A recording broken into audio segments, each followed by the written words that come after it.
माननीय सभापति महोदय, हम वंदे मातरम से अब ट्रांजिट करके इलेक्टोरल रिफॉर्म्स की तरफ जा रहे हैं, तो मैं ये कह के अपना विचार प्रारंभ करता हूं। जो मैंने बचपन में आकाशवाणी लखनऊ में एक मुस्लिम कवि, संभवतः उनका नाम वाहिद अली वाहिद था, उनसे सुना था कि वाणी सत्यम काया शिवम, रूप सुंदरम है तेरा, आदर्शों की स्वर्ग है तू, जय हे देवी भारत माता। अब आज के इस विषय पे आते हैं। उस हाउस में भी बहुत सारा इस विषय के ऊपर चर्चा हुई, यहां भी चर्चा होगी, परंतु जब हम चुनाव सुधारों की बात करेंगे तो मुझे लगता है इसे 4 स्तर में डिवाइड करना चाहिए। पहला, लोकतंत्र और इसका आधार, दूसरा चुनावी प्रक्रिया, और तीसरा कि इस चुनावी प्रक्रिया में होने वाले सुधार, और उसके बाद विपक्ष की आपत्ति और उन पे होने वाली तकरार, और इसके साथ मैं कुछ सुझाव देने का भी प्रयास करूंगा। सर्वप्रथम मैं कहना चाहता हूं कि हम सभी ये मानते हैं कि भारत जो है वो मदर ऑफ डेमोक्रेसी है, मगर एक फैक्ट है जो शायद बहुत से लोगों को ध्यान नहीं रहता होगा। अगर आप पूरी दुनिया का नक्शा देखें तो ईस्टर्न यूरोप से लेके आप जापान तक चले जाइए तो केवल 3 ही डेमोक्रेसी हैं, भारत, जापान और ऑस्ट्रेलिया। और जापान एक कॉन्स्टिट्यूशनल मोनार्की है, Australia is practically an extension of Europe. तो इस पूरे पूर्वी गोलार्ध में यदि एकमेव absolute, vibrant and consistent democracy है तो वो सिर्फ भारत है। और सिर्फ इतना ही नहीं है सभापति महोदय, आज दुनिया में लोकतंत्र के अंदर सिर्फ 34% जनसंख्या है, जिसमें 17% हम हैं। अर्थात अगर दुनिया में लोकतंत्र है तो उसका सबसे बड़ा स्तंभ आज आधुनिक युग में भी भारत ही है। और इसका आधार कई बार हमारे गुलामी की मानसिकता के प्रभाव से हर चीज का आधार विदेश में ढूंढने का प्रयास करते हैं, और मैं बताना चाहता हूं उसका सबसे बड़ा आधार भारत की धर्म और संस्कृति है। इसके लिए मैं कोट करना चाहता हूं फ्रीडम हाउस की रिपोर्ट, जिसको ये लोग बहुत महत्व देते हैं। फ्रीडम हाउस ने अपनी एक रिपोर्ट जो 1999-2000 में उसने लिखी, जिसमें Freedom House report about the annual survey of the political right and civil liberties 1999-2000 on page number 10 and 11, वो क्या लिखता, मैं कोट कर रहा हूं, 13 of the 63 countries with the poorest record in terms of political right and civil liberties are predominantly Christians. There is a strong correlation, sir इस पे ध्यान देने की आवश्यकता है, there is a strong correlation between the electoral democracy and Hinduism, and significant number of free and countries which belong to the Buddhist community. और आगे वो लिखता है, sir, the Islamic world remains the most resistant to the spirit of democracy and civil rights. अर्थात आज भी दुनिया ये मानती है कि सबसे ज्यादा अगर है तो लोकतंत्र का आधार भारत में है, और इसके लिए कोई बाहर से, विदेश से देखने की आवश्यकता नहीं है। बाबा साहब अंबेडकर को मैं कोट करना चाहता हूं। बाबा साहब अंबेडकर ने कहा, और कौन सी किताब जिसको ये लोग बहुत ध्यान देते हैं, annihilation of caste, page number 234 पे उन्होंने कहा, I am told that such religious principles as will be in the commencements of the liberty, equality and fraternity. It may not be necessary for you to look for foreign sources, and that you can draw such principles from Upanishads. Sir, ये ध्यान देने की आवश्यकता है। बाबा साहब अंबेडकर ने कहा कि समानता, बंधुता और स्वतंत्रता के सिद्धांत के लिए पश्चिम में देखने की आवश्यकता नहीं है, वो उपनिषदों में दिखाई पड़ेगा। मगर क्या बताएं सभापति महोदय, आज भी हमारे कुछ नेता जाके लंदन में खड़े होकर गुहार लगाते हैं कि भारत में डेमोक्रेसी को बचाना है। तो उनके लिए मैं एक लाइन कहना चाहूंगा, अभी साज दिल में तराने बहुत हैं, अभी जिंदगी के फसाने बहुत हैं, डरे गैर पर भीख मांगो न फन की, जब अपने ही घर में खजाने बहुत हैं। अब मैं आगे की बात कहना चाहता हूं। देखिए, चुनावी प्रक्रिया स्वतंत्रता के बाद शुरू हुई, और इसमें बहुत सारी चीजों की उस समय समस्या रही होगी। मैंने आदरणीय आडवाणी जी ने एक बार हम लोगों को बताया था कि कैसी कैसी समस्याएं आती थी। उस जमाने में लोग इलेक्टोरल रोल बनाने के लिए जाते थे और महिलाओं का नाम पूछते थे तो डांट पड़ जाती थी, क्योंकि उस समय के समाज में माना नहीं जाता था कि किसी घर की महिला का नाम पूछा जाए। परंतु मैं बताना चाहता हूं सर, चुनावी प्रक्रिया पे सबसे पहली समस्या स्वतंत्र भारत में कहां आई? भारत के इतिहास की पहली इलेक्शन पिटीशन, चुनावी धांधली के विरुद्ध पिटीशन कब दाखिल हुई? 21 अप्रैल 1952। किसने दाखिल की? भारत के लॉ मिनिस्टर रहे बाबा साहब अंबेडकर। और उनके उस पिटीशन को मैं कोट करना चाहता हूं। उसके पैरा 12 में उन्होंने लिखा, the petitioner says that the aforesaid large number of double votes, 74,333 being void, has been a result of corrupt practice and undue influence on the part of the respondent number 1 and 2. Sir, बाबा साहब अंबेडकर को 74,333 vote cancel करके 14,000 vote से हारा हुआ declare कर दिया गया। मगर सभापति महोदय, ये तो थी प्रक्रिया। अब इस पे प्रतिक्रिया देखिए। तत्कालीन प्रधानमंत्री जवाहरलाल नेहरू जी की प्रतिक्रिया है। 16 जनवरी 1952 वो लखनऊ से एडविना माउंटबेटन को लेटर लिखते हैं और क्या लिखते हैं कि our success in the Bombay city and the Bombay province has been greater than expected. और सर आगे वो लिखते हैं अंबेडकर हैज बीन ड्रॉप्ड। बड़ी प्रसन्नता उनको होती है कि डॉक्टर अंबेडकर चुनाव हार गए हैं। और इसके बाद वो क्या लिखते हैं कि socialist have joined hand with Ambedkar so they lost their repute. But आगे सर वो बात लिखते, बहुत ध्यान देने की जरूरत है, वो लिखते हैं अंबेडकर है join hand with Hindu communalist. ये चाचा जी की जबानी है ये कहानी कि डॉक्टर बाबा साहब अंबेडकर इनके अनुसार हम लोगों की तरफ से, और इसका सोर्स है selected works of Jawaharlal Nehru series 2 volume 17 page number 37। इसके बाद आगे बढ़ते हैं। सब लोगों को पता है कि जब इंदिरा जी का शासनकाल आया तो उस समय एक अलग प्रकार की समस्या उत्पन्न हुई। भारत के इतिहास में पहला उदाहरण जब किसी प्रधानमंत्री का चुनाव अनियमितता के कारण अवैध घोषित किया गया। उसके बाद हम आगे बढ़ते हैं और जब तक कांग्रेस सत्ता में रही, निर्बाध सत्ता में, तब तक चुनाव सुधार पे कोई विचार नहीं हुआ। चुनाव सुधार पे विचार शुरू होता है 1977 में, जब इलेक्शन कमीशन द्वारा ECIL को इलेक्ट्रॉनिक वोटिंग की संभावनाएं खोजने के लिए कहा जाता है। और फिर इंदिरा जी के समय में 1982 में आर्टिकल 324 में चुनाव आयोग को 50 पोलिंग बूथ के ऊपर इलेक्ट्रॉनिक वोटिंग के बारे में प्रयोग करने के लिए कहा जाता है। फिर राजीव जी के समय में 1988 में 61A में चेंज करके कहा जाता है कि EVM का प्रयोग किया जा सकता है। और 15 मार्च 1989 को राजीव गांधी की सरकार के समय में इसको वैधानिक मान्यता प्रदान की जाती है। मगर अब क्या बताएं सभापति महोदय, कांग्रेसियों के अनुसार कंप्यूटर क्रांति के जनक राजीव गांधी जी के परिवार के लोग अब कंप्यूटर एरा से क्वांटम एरा में आते आते पर्ची से चुनाव कराने के लिए जोर डालने लगे। और यह भी मैं बताना चाहता हूं कि पर्ची के बारे में बहुत सारी चर्चाएं होती थी, कैसे बूथ कैप्चरिंग और मतपेटियां लुटती थी, वो एक अलग विषय है। परंतु मैं यह भी कहना चाहता हूं कि देश की संसद में कई बार चुनाव सुधार के लिए बड़े विधेयक पारित हुए, पर मैं उदाहरण देना चाहता हूं कैसे हुए। एक बार इंदिरा जी का चुनाव गलत सिद्ध हुआ तो सर रेट्रोस्पेक्टिवली चुनाव का सुधार कर दिया गया ताकि किसी भी अदालत का उस पर कोई प्रभाव न पड़े। फिर मैं याद दिलाना चाहता हूं सर, राजीव गांधी जी जब प्रधानमंत्री थे 1989 को उनका चुनाव हुआ अमेठी में, सर गोलियां चली, 21 लोगों पे FIR हुई। और उनके विरुद्ध कौन लड़ रहे थे? राजमोहन गांधी, महात्मा गांधी के पौत्र, और डॉक्टर संजय सिंह जो पूर्व केंद्रीय मंत्री थे, उनको इतनी गंभीर गोली लगी कि प्राणों का संकट उत्पन्न हो गया। और आरोप यह था कि प्रधानमंत्री जी के पक्ष में, और यह पुलिस की गोली नहीं थी, क्रॉस फायरिंग हो रही थी, जिसके बारे में उस समय कई अंतर्राष्ट्रीय मीडिया ने 26 नवंबर को लिखा कि भारत के 42 वर्ष के इतिहास में संभवतः यह सबसे हिंसक चुनावों में से एक। अब इसके बाद अब आइए साहब, इसके बाद हम आगे बढ़ते हैं तो वर्तमान यूपीए सरकार का दौर आता है।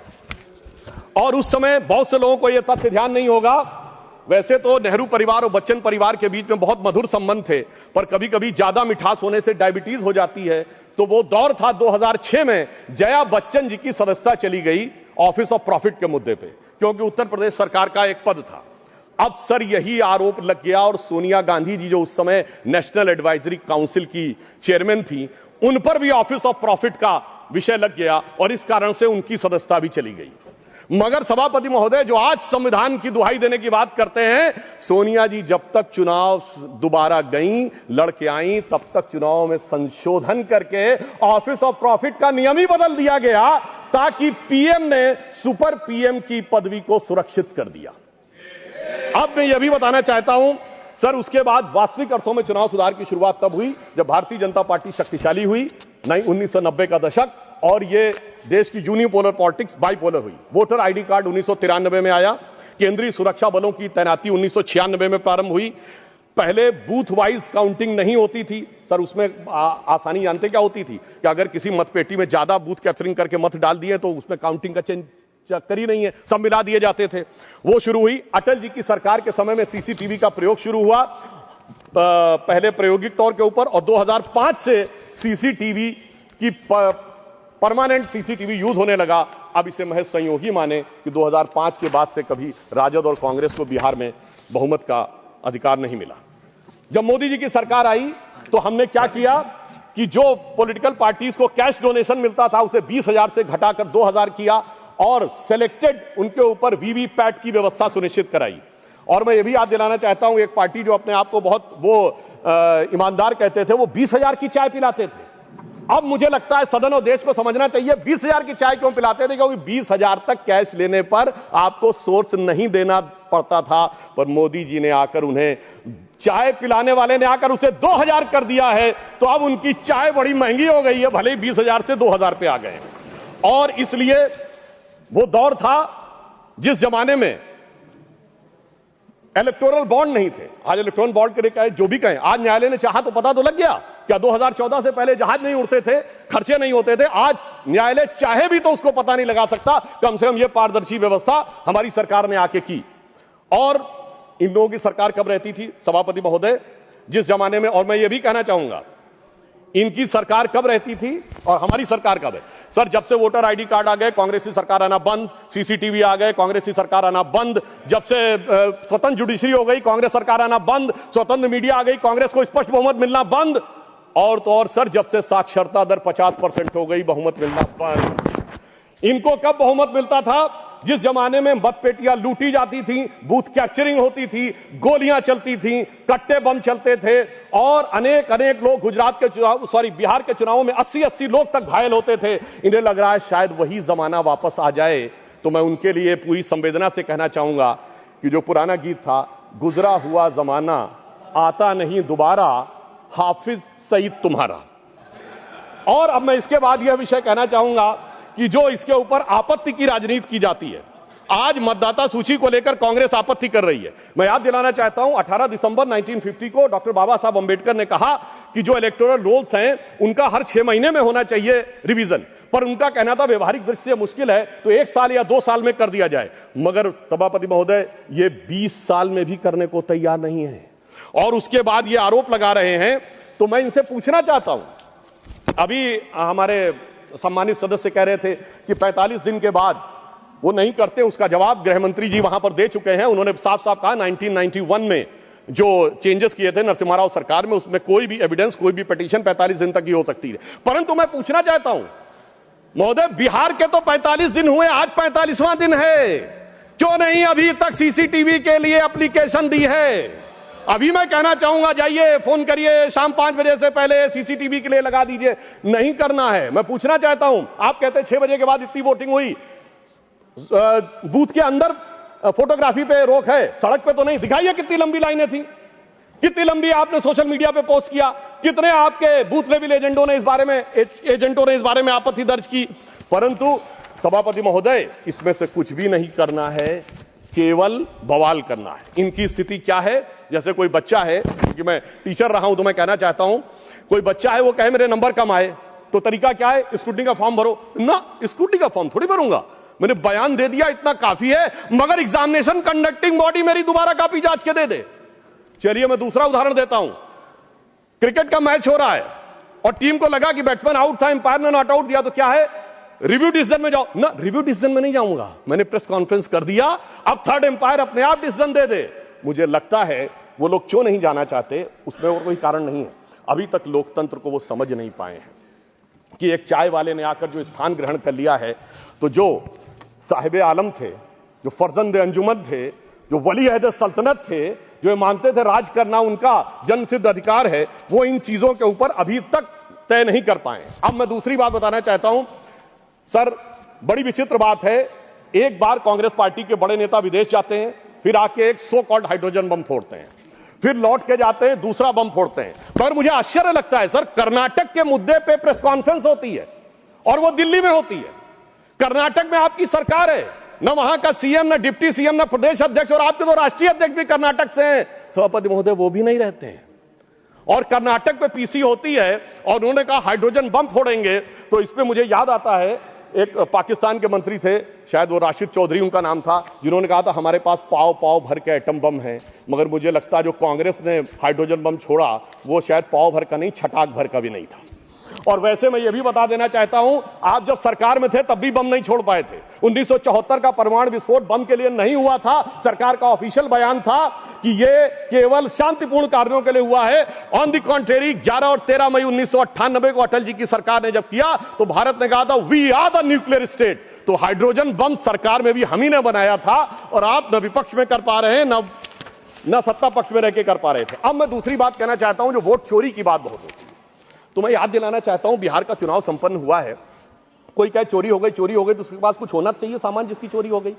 तो मैं आंकड़ा रखना चाहता हूं सदन के सामने, विगत 35 सालों से किस ढंग से कांग्रेस का वोट घट रहा है। 1990 में 71 सीटें जीती, 24% वोट, 103 पे जमानत जब्त। 1995 29 सीटें जीती, 16% वोट, 167 पे जमानत जब्त। सन 2000 में 23 सीटें जीती, 11% वोट, 231 पे जमानत जब्त।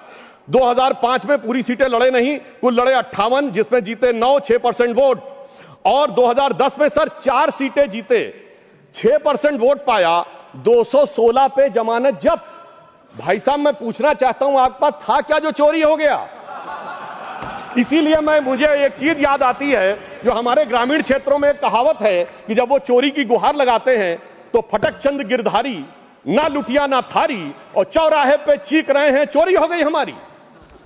अब मैं ये भी बताना चाहता हूं सर, एक बात और इससे अच्छी हो गई, जब इन्होंने मतदाता सूची पर आरोप लगाना शुरू किया है, इसका अर्थ ये हो गया सर ईवीएम के आरोप से विड्रॉ कर लिया है।